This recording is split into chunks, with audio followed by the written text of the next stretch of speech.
नमस्ते।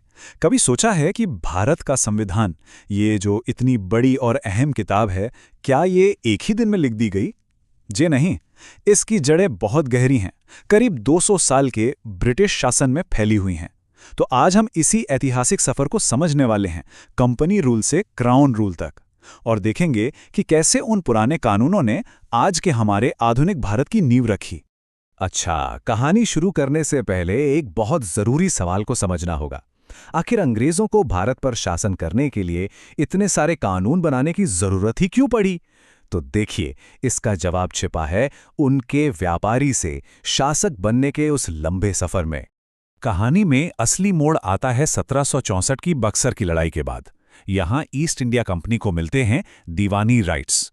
अब जरा इसका मतलब समझिए, बंगाल, बिहार और उड़ीसा का सारा रेवेन्यू, सारा पैसा जाएगा कंपनी की जेब में। लेकिन प्रशासन की, कानून व्यवस्था की सारी जिम्मेदारी रहेगी नवाब की। मतलब बिना जिम्मेदारी की शक्ति।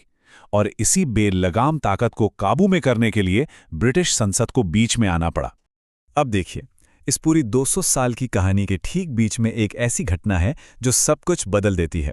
वो है 1857 का विद्रोह, हमारा ग्रेट पिवट।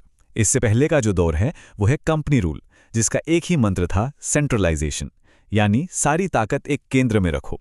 और इसके बाद शुरू होता है क्राउन रूल, जिसकी सोच बिल्कुल अलग थी, डिसेंट्रलाइजेशन और भारतीयों को धीरे धीरे सत्ता में शामिल करना। तो चलिए सबसे पहले चलते हैं पहले दौर में, कंपनी रूल। इस पूरे दौर में ब्रिटिश संसद का एक ही मकसद था, ईस्ट इंडिया कंपनी पर अपनी पकड़ मजबूत करना।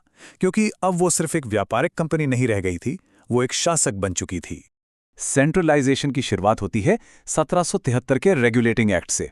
प्रॉब्लम थी बिखरी हुई ताकत, तो सलूशन क्या था? एक बॉस बनाओ। बंगाल के गवर्नर को गवर्नर जनरल ऑफ बंगाल बना दिया गया और बॉम्बे और मद्रास को उनके नीचे कर दिया गया। साथ में मदद के लिए एक एग्जीक्यूटिव काउंसिल और न्याय के लिए कलकत्ता में एक सुप्रीम कोर्ट भी बनाया गया। मतलब एक पूरा कमांड का पिरामिड तैयार हो गया। लेकिन जैसा अक्सर होता है, एक समस्या सुलझाओ तो दूसरी खड़ी हो जाती है। अब नए गवर्नर जनरल और नए सुप्रीम कोर्ट के बीच पावर को लेकर एक जबरदस्त टकराव शुरू हो गया। सवाल यह था कि आखिर दोनों में से ज्यादा शक्तिशाली कौन है? इस झगड़े को सुलझाने के लिए 1781 में आया एक्ट ऑफ सेटलमेंट। इसने गवर्नर जनरल और सुप्रीम कोर्ट के बीच में मानो एक ईंट की दीवार खड़ी कर दी। एकदम साफ साफ कह दिया गया कि कंपनी के ऑफिशियल काम और रेवेन्यू के मामलों से अदालत दूर रहेगी। शक्तियों के बंटवारे का ये आइडिया आगे चलकर बहुत बहुत महत्वपूर्ण साबित हुआ। फिर 1784 के पिट्स इंडिया एक्ट ने चीजों को और भी दिलचस्प बना दिया। इसने एक डबल गवर्नमेंट बना दी, मतलब कंपनी के काम को दो हिस्सों में बांट दिया।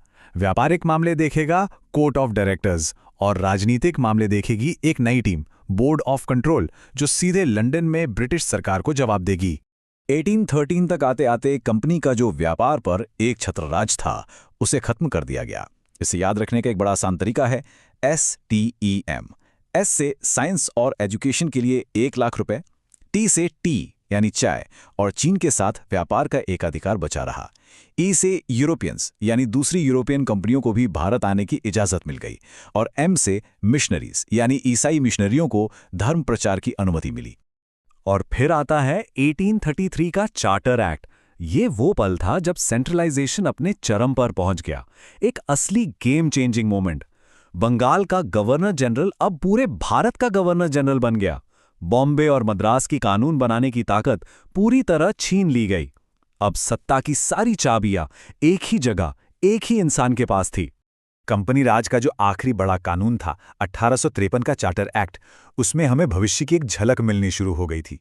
इतिहास में पहली बार सरकार के 2 काम, कानून बनाना यानी लेजिस्लेटिव और उसे लागू करना यानी एग्जीक्यूटिव, इन दोनों को अलग अलग किया गया।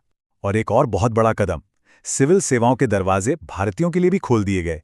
और फिर आया साल 1857, एक ऐसी घटना जिसने भारत में ब्रिटिश राज का पूरा रास्ता ही मोड़ दिया। 1857 के विद्रोह ने ब्रिटिश हुकूमत की नींव हिला दी, तो उनकी तरफ से जो जवाब आया वो बहुत तेज और निर्णायक था। ईस्ट इंडिया कंपनी का राज खत्म, डबल गवर्नमेंट वाला सिस्टम खत्म। 1858 के एक्ट ने सत्ता की बागडोर सीधे ब्रिटिश क्राउन यानी महारानी के हाथों में सौंप दी। गवर्नर जनरल का पदनाम बदलकर वाइसरॉय कर दिया गया, जो अब भारत में सीधे क्राउन का प्रतिनिधि था।